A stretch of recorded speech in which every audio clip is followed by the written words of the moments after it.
ఈ రోజు తెలంగాణ విద్యార్థి పరిషత్ ఆధ్వర్యంలో బోధన్ సబ్ కలెక్టర్ గారికి మెమోరాండం ఇవ్వడం జరిగింది. ఈ సందర్భంగా తెలంగాణ విద్యార్థి పరిషత్ బోధన్ డివిజన్ అధ్యక్షులు మీసాలి నాగేష్ మాట్లాడుతూ పెండింగ్ లో ఉన్న స్కాలర్షిప్ ఫీజు రియంబర్స్మెంట్ బకాయిలు రాకపోవడం వల్ల విద్యార్థులు చదువుకు దూరం అవుతున్నారు. కావున రాష్ట్ర ప్రభుత్వం వెంటనే స్పందించి పెండింగ్ లో ఉన్న స్కాలర్షిప్ ఫీజు రియంబర్స్మెంట్ బకాయిలను విడుదల చేయాలని కోరుతున్నాం. విద్యార్థులు పై చదువుకు దూరం అవుతున్నారు.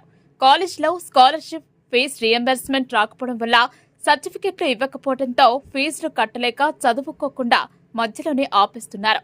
స్కాలర్షిప్ ఫీజు రియంబర్స్మెంట్ వస్తుంది అని తల్లిదండ్రులు వారానికి మించి చదువు చదివించి ఎప్పుడు ఫీజులు కట్టలేక విద్యార్థులు చదువుకు దూరం అవుతున్నారు. కావున వెంటనే పెండింగ్ లో ఉన్న స్కాలర్షిప్ ఫీజు రియంబర్స్మెంట్ బకాయిలను విడుదల చేయాలని ఆయన అన్నారు.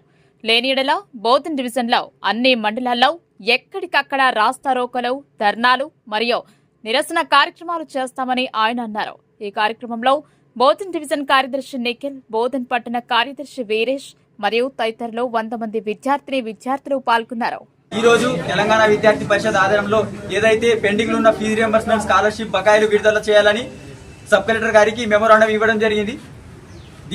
ఈ స్కాలర్షిప్ అనేది వేయకపోవడం వలన విద్యార్థులకు ప్రైవేట్ కాలేజీలో కావచ్చు, గవర్నమెంట్ కాలేజీలో కావచ్చు, వాళ్ళ సర్టిఫికెట్స్ లో ఇబ్బంది అవుతుంది. ఎందుకంటే వాళ్ళు ఇంటర్ పూర్తి చేసుకున్న తర్వాత ప్రైవేట్ కాలేజ్ చదువుకున్న విద్యార్థులు కావచ్చు, గవర్నమెంట్ లో చదువుకుంటే కూడా వాళ్ళకి ఫీజు రియంబర్స్మెంట్ కావచ్చు, స్కాలర్షిప్ వస్తే వాళ్ళకి ఎంతో కొంత మధ్యతరగతి కుటుంబం నుంచి చదువుకునే వాళ్ళు ఉంటారు. వాళ్ళకి ఎంతో కొంత స్కాలర్షిప్ అనేది వస్తే వాళ్ళకు ప్రభుత్వం తరఫున ఎంతో కొంత సహాయం అవుతుంది.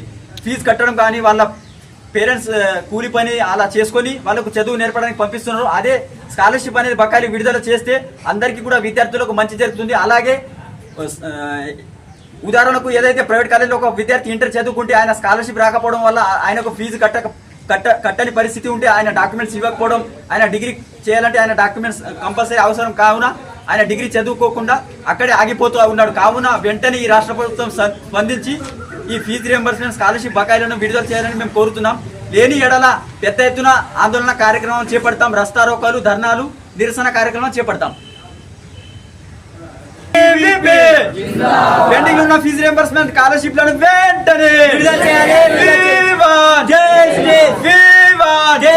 పెండింగ్ ఉన్న ఫీజు రియంబర్స్మెంట్ స్కాలర్షిప్లను బకాయిలను వెంటనే విడుదల చేయాలి.